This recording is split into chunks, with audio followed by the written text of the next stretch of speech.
Hello upcoming nurses and doctors. आज हमारे ICU में एक पेशेंट आया जिसका मैं ये एबीजी आपको दिखा रहा हूँ। और ये एबीजी देखने के बाद मेरे आरएमओ ने मुझे पूछा कि सर ये अनाइन गैप क्या होता है। तो दोस्तों आज की वीडियो में हम देखेंगे कि ये अनाइन गैप क्या होता है।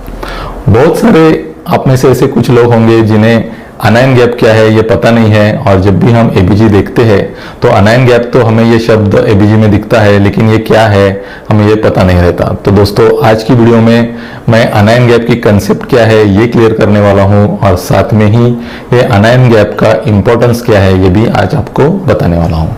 तो दोस्तों ये वीडियो आज आप आखिर तक जरूर देखिए।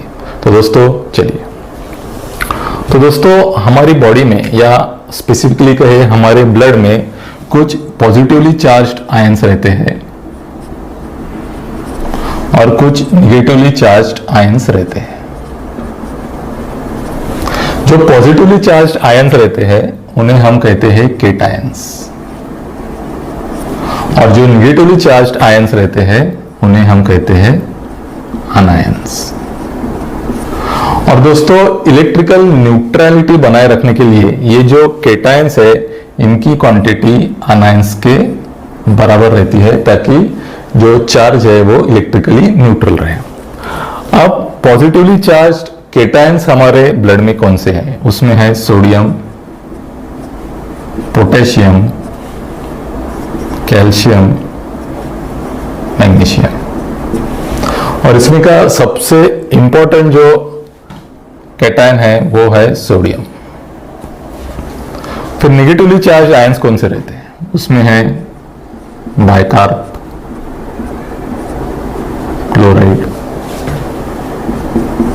Phosphates, sulphates, negatively charged proteins और ऑर्गेनिक एसिड्स। ये सब मिला के हो जाते हैं टोटल अनायंस। तो उसमें के जो इंपॉर्टेंट है वो है बाइकार्ब और क्लोराइड। तो दोस्तों ये जो डायग्राम है यहाँ पे हम देखेंगे कि जो भी पॉजिटिवली चार्ज्ड आयंस है या जो भी केटायंस है उनकी क्वांटिटी निगेटिवली चार्ज्ड आयंस या अनायंस के एग्जैक्टली बराबर रहती है। तो यहाँ आप देखेंगे कि जो मेजर केटायन है वो है सोडियम, और यहाँ पे देखेंगे कि मेजर जो अनायन है वो है क्लोराइड। तो दोस्तों जब भी हम एबीजी देखते हैं तो उसमें हमको सोडियम और पोटेशियम की वैल्यू मिल जाती है, और साथ में ही बाइकार्ब और क्लोराइड की भी वैल्यू मिल जाती है। लेकिन बाकी के जो अनायंस है ये हम इतने इजीली मेजर नहीं कर सकते। तो ये जितने भी अनायंस है जो हम मेजर नहीं कर सकते वो कहलाते हैं अनमेजर्ड अनायंस, और ये अनमेजर्ड अनायंस ही हम देखेंगे आगे जाके कि करते हैं तैयार अनायन गैप। ये एक गैप तैयार हो गई है, ये पूरे केटायंस हो गए, ये अनायंस हो गए जो हम मेजर कर सकते हैं, लेकिन इतने जो अनायंस है हम मेजर नहीं कर सकते। तो हमारे कैलकुलेशन में एक गैप तैयार हो जाती है, और यही गैप कहलाती है फिर अनायन गैप। तो दोस्तों अभी हम ये अनायन गैप कैसे कैलकुलेट करते हैं हम देखेंगे। तो मोस्ट इंपॉर्टेंट हमारे इसमें जो केटायन है वो है सोडियम। अभी कैलकुलेशन के लिए हम पोटेशियम को भूल जाते हैं। तो इसकी लेवल होनी चाहिए equivalent to HCO3 plus chloride plus unmeasured anions. UA मतलब अनमेजर्ड अनायंस का मैंने शॉर्ट फॉर्म लिखा है। तो नॉर्मल सोडियम की वैल्यू रहती है 141, बाइकार्ब की वैल्यू रहती है 24, क्लोराइड की वैल्यू रहती है 105, और फिर ये हो जाएंगे अनमेजर्ड अनायंस। तो दोस्तों फिर unmeasured anions will be equal to 141 minus 24 plus 105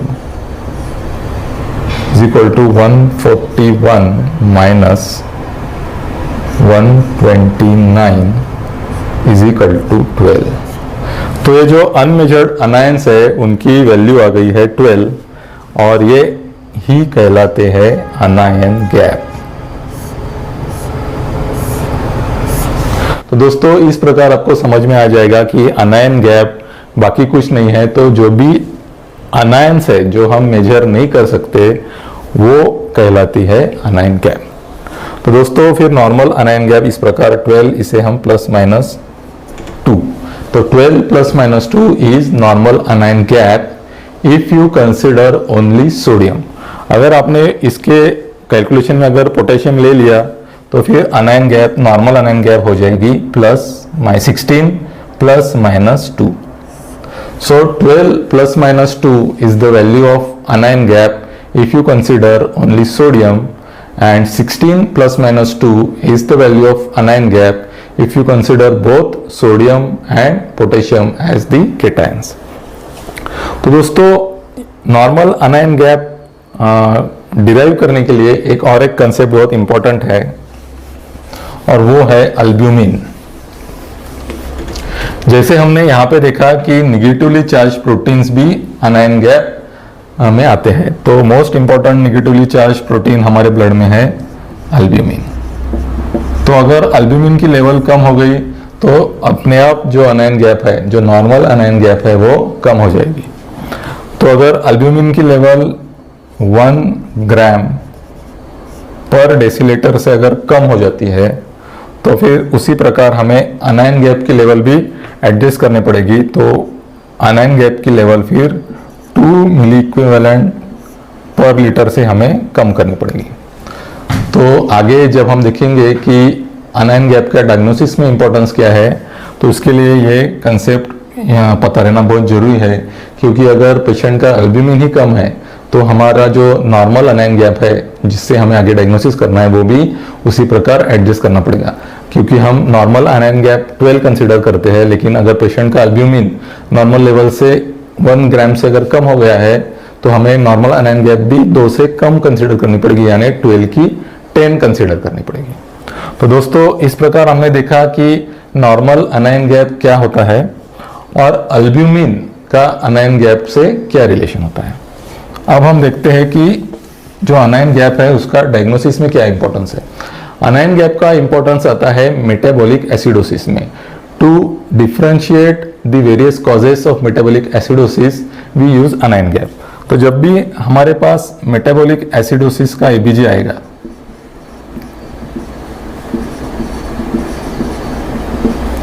तो हमें देखना है कि अनायन गैप क्या है, क्या अनायन गैप बढ़ गया है या अनायन गैप नॉर्मल है।